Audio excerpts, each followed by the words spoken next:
गिबियावनो फोरबो जिसुनि मुङै गोजोन्थों। दिनै जोङो नायगोन खृष्टान जीवन बिनि सोमोन्दै। जोंखौ अननायखायनो फोरबो जिसुआ जोंनि थाखाय थैबाय। दा बियो जोंनियाव खामियो आरो फोथायनायजों बिनियाव थांनानै थायो। बे जाबाय थारै ख्रीष्टआ जोंनियाव थानाय आरो जोंनियाव मावनायखौ दिन्थियो।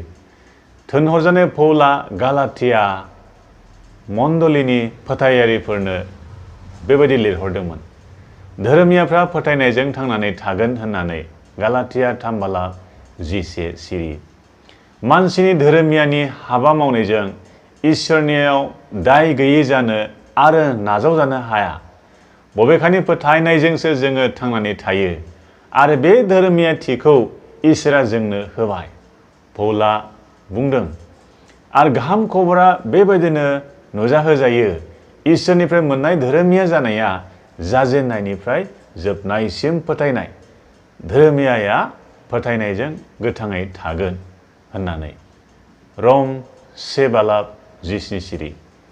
ख्रीष्टखौ नाजावनायजों जोङो बिजों थैफाबाय, बिजों फबजाफाबाय आरो बिजों लोगोसे जोङो सिखांफिनबाय।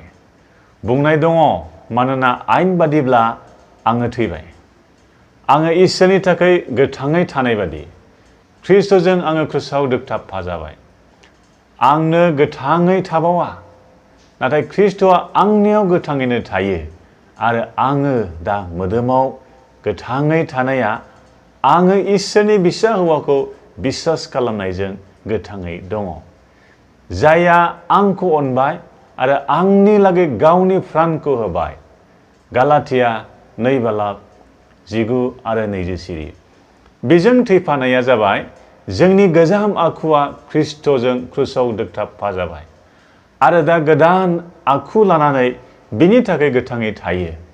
पलनि बाथ्रायाव बेबायदि लिरनाय दङ, जायहा ख्रीष्टनियाव दं बियो गोदानै दाजानाय। गोजामा थांबाय आरो नायदो बियो गोदान जाबाय। 2 करिन्थ 5:17 सिरि। दिनै खृष्टान जिउ खांनाया जाबाय जोंनि गोसोनि हामलायनायफोर, नोजोरफोर, मोननो हास्थायनायफोरखौ बुलि होनाय आरो ख्रीष्टनि बाथ्रा आरो बिनि हास्थायनाय बादि जिउ खांनाय। बेफोरखौ बिनि दयाजों आरो फोथायनायजोंल' जोङो मावनो हायो। मानोना बुंनाय दङ, नाथाय फोथायनाय गैयालाबानो बिखौ हामजाहोनो हाया होननानै एब्रायारिफोर 10:6 सिरि। गुबै खृष्टान जिउ खांनायाव गोथार शास्त्रआ सानफ्रोमबोनि आदार आरो बोखारजायै जिबननि मोनसे बाहागो जाबाय। दा फोरबो इसोरनि नखरनि जानायखाय बेजों सानफ्रोमबो रायज्लायनाया गोनां जाबाय। जेरै मोनफ्रोम गोग्गो नखराव दुख सुख गासै बिसयखौ रायज्लायनाय जायो, बेबायदिनो इसोरनि नखराव बिनि फिसाफ्रा बेजों रायज्लायनाया जायो। बेनो जाबाय प्रार्थना एबा आरज। नोंथाङाबो इसोरनि नखरनि सासे बेक्ति जानायखाय जेब्लायबो आफा इसोर आरो बिनि फिसाफोरनि गेजेराव रायज्लायनाया जानो नांगौ।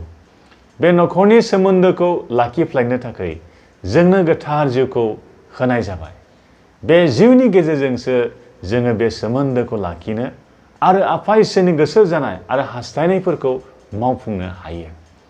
बेफोरखौ सुबुंनि गोजौसिन आरो साबसिन गियानजों मावफुंनो हाथाव नङा।